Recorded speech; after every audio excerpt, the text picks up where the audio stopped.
जनता बहुत नाराज है बीजेपी से, बीजेपी को नहीं चाहती। अरे और भी पटेल हैं, कहा प्रवीण पटेल अकेले हैं, और भी पटेल आ रहे हैं, एक पटेल थोड़ी है, ये पटेलों का देश ही है।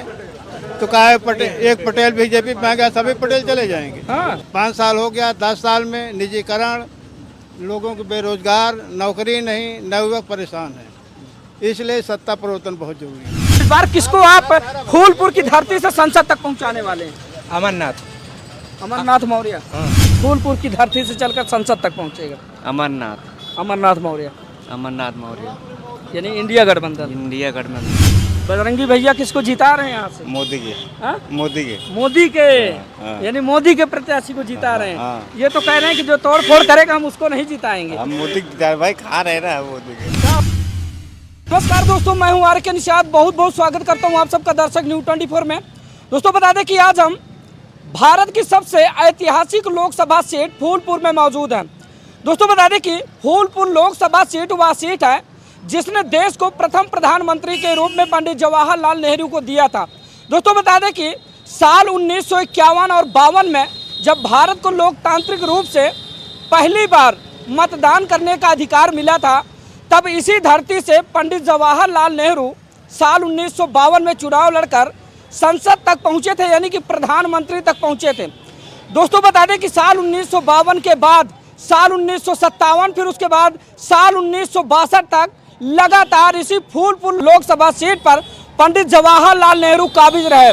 साल 1962 के बाद पंडित जवाहरलाल नेहरू की मृत्यु के बाद उनकी बहन कमला पंडित इसी लोकसभा सीट से सांसद रही। दोस्तों बता दें कि यह वह ऐतिहासिक लोकसभा सीट है जहां से निर्दल प्रत्याशी भी ऐतिहासिक पन्नों का एक गवाह बन जाता है, यानी कि यहाँ से अगर कोई निर्दलीय लड़ता है चुनाव तो वो भी इतिहास का एक साक्ष्य बन जाता है। दोस्तों कारण यह है कि हमेशा से फूलपुर लोकसभा सीट जो रही वो ऐतिहासिक रही। तो इन दिनों जो यहाँ की गहमा गहमी बनी हुई है वो हम जानने का प्रयास करेंगे, और यही जानने के लिए हम इस समय ग्राउंड जीरो पर मौजूद हैं।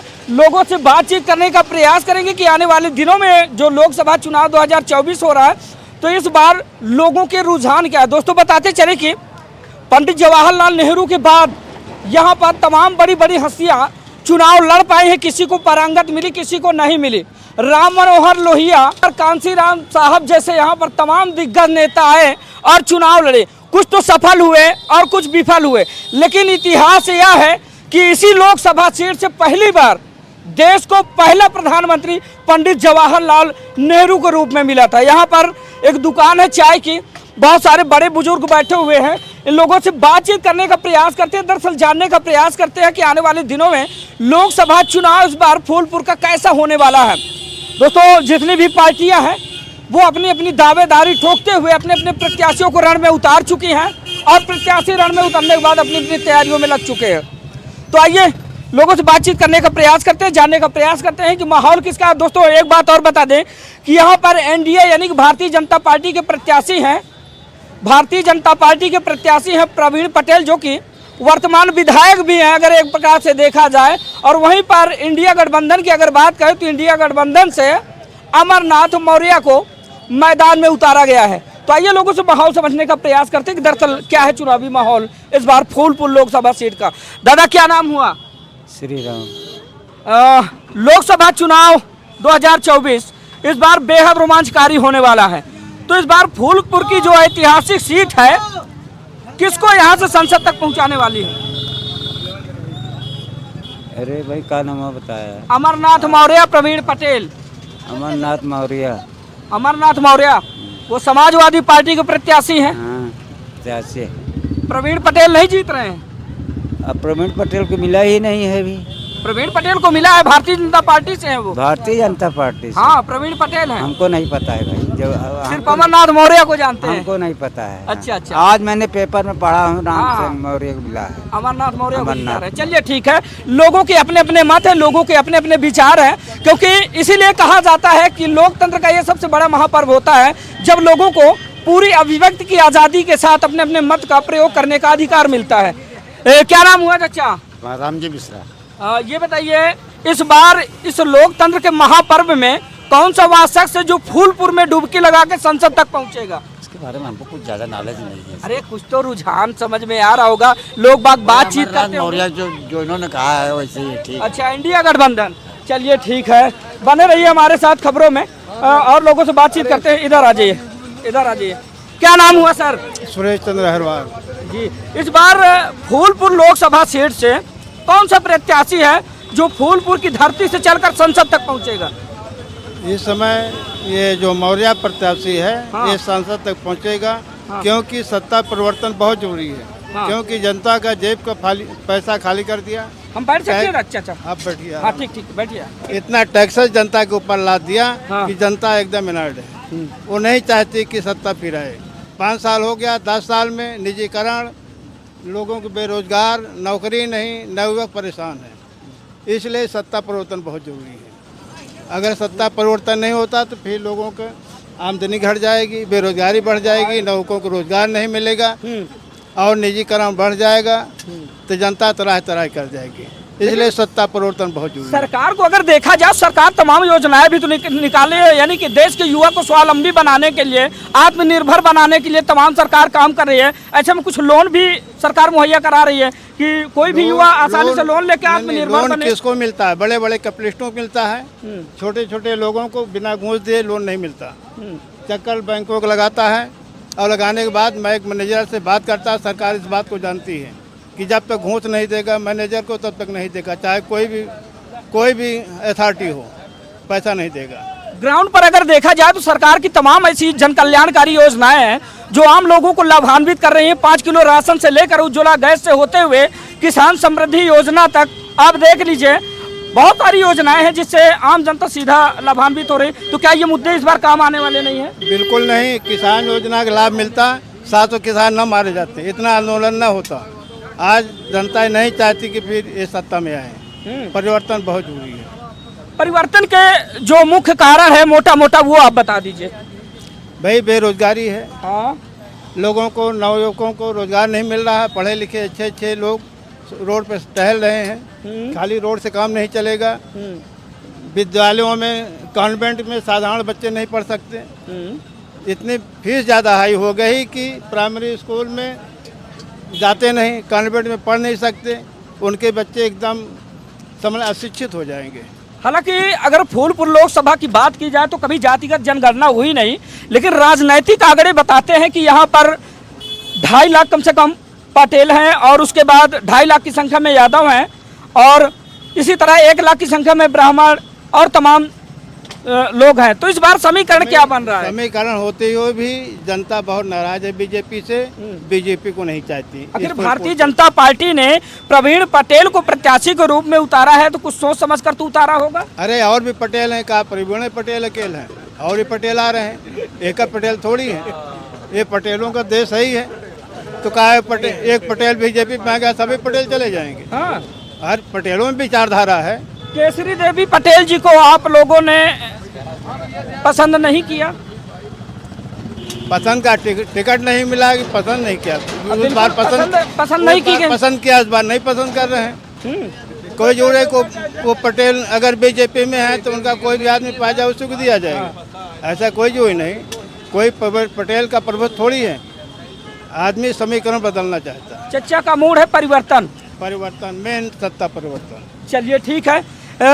एक हमारे साथ बहुत ही सम्मानित बड़े बुजुर्ग थे, इनसे हमने मिलाया, इनकी भावनाओं को हमने समझा, इनकी बातें हमने आप लोगों के साथ साझा की और बहुत सारे युवा साथी हमारे साथ नवयुवकों से भी पूछते हैं क्योंकि नवयुवकों को लेकर सरकार तमाम काम कर रही है। दरअसल इनसे भी जानते हैं। भागिए नहीं, इधर आए।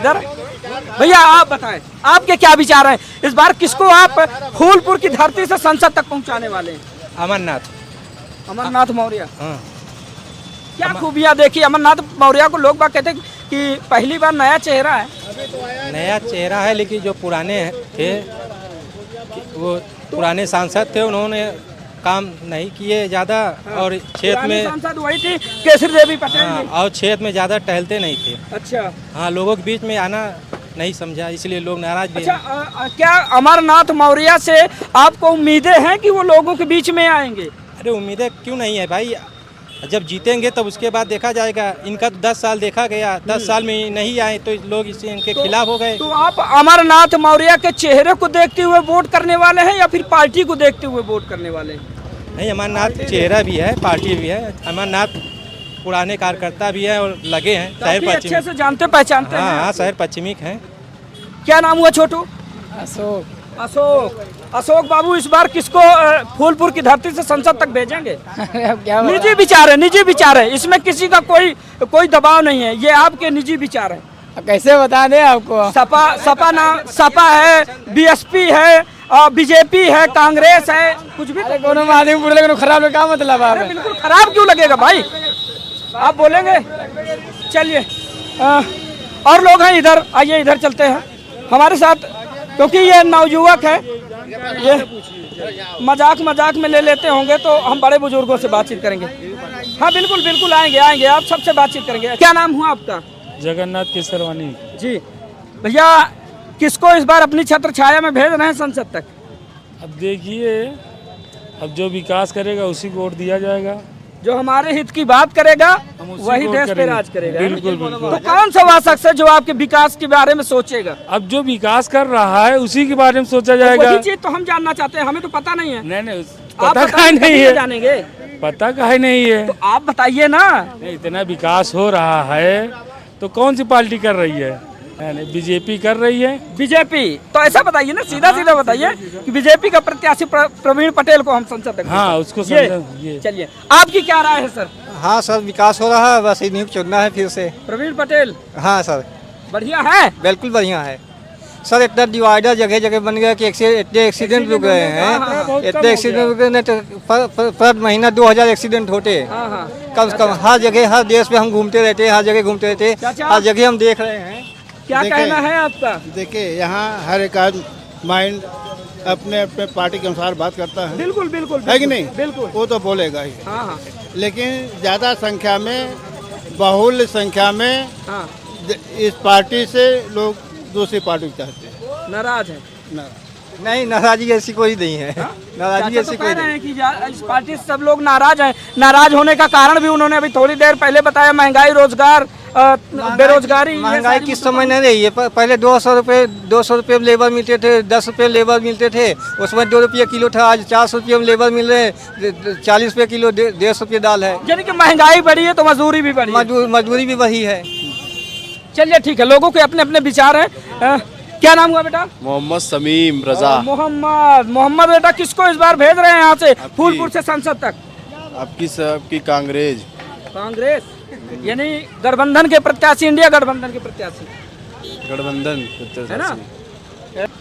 हाँ, इधर भी बातचीत कर लेते हैं। नमस्कार सर, नमस्कार, कैसे हैं आप? आपका हाल चाल ठीक है? आप ठीक हैं? आप भी ठीक है, हम भी ठीक है। हम भी ठीक हैं। ये बताइए, हम जानने के लिए निकले हैं कि जो चुनाव आ रहा है तो इस बार किसको आप जिताकर संसद तक भेजने वाले? जैसे हमारा कमरा बनेगा उसी में जिताऊंगा बड़े भाई, और क्या। हाँ, वही संसद चलेगी बड़े भाई, और क्या। वही हम जानना चाहते हैं। वही जानना चाहते, मैं भी जानना चाहता बड़े भाई। हाँ, मांग लेके काफी देर में आपको खोज रहा हूँ बड़े भाई। हाँ, तो आपको मैं देख रहा हूँ काफी देर से बड़े भाई। हाँ, तो किसको जिता रहे थोड़ा बताइए ना। जो हम सब कमरा बनवाएगा वही मैं जिताऊंगा बड़े भाई। हाँ, जो सबको कमरा बनवाएगा सबको जिताऊंगा मैं भाई। हाँ, और सब कमरा तोड़वाए देता भाई, कौन नेता जिताऊ बड़े भाई, हम कहीं बताओ। दोस्तों हल्के में मत लीजिएगा, इन्होंने बड़ी बात कह दी।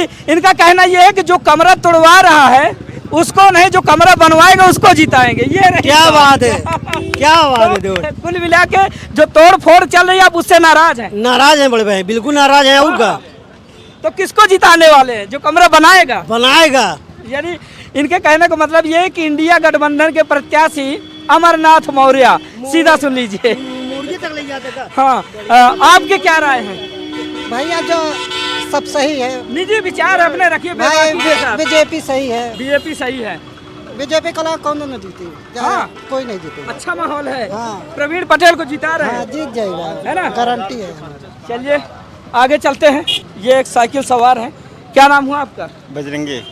बजरंगी भैया, किसको जिता रहे हैं यहाँ से? मोदी के। हाँ? मोदी के यानी मोदी के प्रत्याशी को जिता रहे हैं। ये तो कह रहे हैं कि जो तोड़ फोड़ करेगा हम उसको नहीं जिताएंगे। हम मोदी भाई खा रहे ना मोदी के। क्या हो देखा, बोले ना भाई, बोले ना। हाँ। तब बोले ना भाई। चलिए, एक युवा है, इनसे भी थोड़ा सा बातचीत कर लेते हैं। क्या नाम हो भैया? गिरीश चंद। कौन सा वह शख्स है किस्मत वाला जो इस बार फूलपुर की धरती से चलकर संसद तक पहुंचेगा? अमरनाथ। अमरनाथ मौर्य, अमरनाथ मौर्य। यानी इंडिया गठबंधन। इंडिया गठबंधन। बीजेपी? बीजेपी नहीं, क्या माहौल है बीजेपी? हम सपा वाले हैं।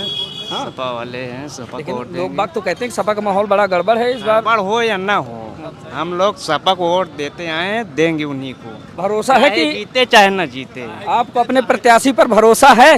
भरोसा है बिल्कुल। जीत कर जाएंगे? वो चलिए। जीते या ना जीते वो उनकी मर्जी, जनता हाँ, जिसको जिताए। चलिए इनसे बातचीत करते हैं। क्या नाम हुआ आपका? भैया हमसे मत पूछिए, हम बहुत दुखी आत्मा हैं। एक मिनट, एक नहीं, मिनट। हम 1 मिनट नहीं बोल सकते हाँ। हैं, इसलिए कि कोई प्रशासन से लेके हाँ हाँ, कोई गरीब को सुनने वाला, कोई इंसाफ करने वाला तो वही नहीं जब बोल तो दीजिए कम से कम। नहीं, आप अपनी बात तो रखिए। बोलने से क्या मतलब है? यहाँ की एसडीएम सोराव, एसडीएम तहसील से मैंने साइन करवा के ले आया, थाने में दिया। तो इसको छोड़ दीजिए ना, इसको छोड़ कर बात नहीं, करिए नहीं, ना। हम नहीं बता सकते। दोस्तों इतना कोई काम का नहीं है, हाँ। उसका नाम लेना भी बेकार है। तो कौन है वो शख्स जो काम का नहीं है? जो काम करे वही सब। चलिए, क्या नाम हुआ बच्चा? रूप नारायण। किसको जिता रहे हैं? बीजेपी को। बीजेपी को, यानी बीजेपी का प्रत्याशी प्रवीण पटेल यहाँ से जीत रहे हैं। अच्छा, अच्छी है ना? बात। हाँ, अच्छी बात है, जीते। अच्छा, चलिए ठीक है। तो दोस्तों बता दें कि इस वक्त हम प्रयागराज की फूलपुर लोकसभा सीट में मौजूद थे, जहां से हमने लोगों से हाल माहौल जाने। आने वाले दिनों में जो लोकसभा चुनाव 2024 आ रहा है, लोग बाग इस बार क्या कुछ करने वाले हैं, कौन सा वह प्रत्याशी होगा जो फूलपुर की ऐतिहासिक धरती से चलकर संसद तक पहुंचने वाला है। तो लोगों के मत, लोगों के विचार आप लोगों ने सुने। फिलहाल आप लोगों की राय क्या है, कमेंट करके जरूर बताइएगा। तो मिलते किसी दूसरी खबर में, तब तक के लिए नमस्कार।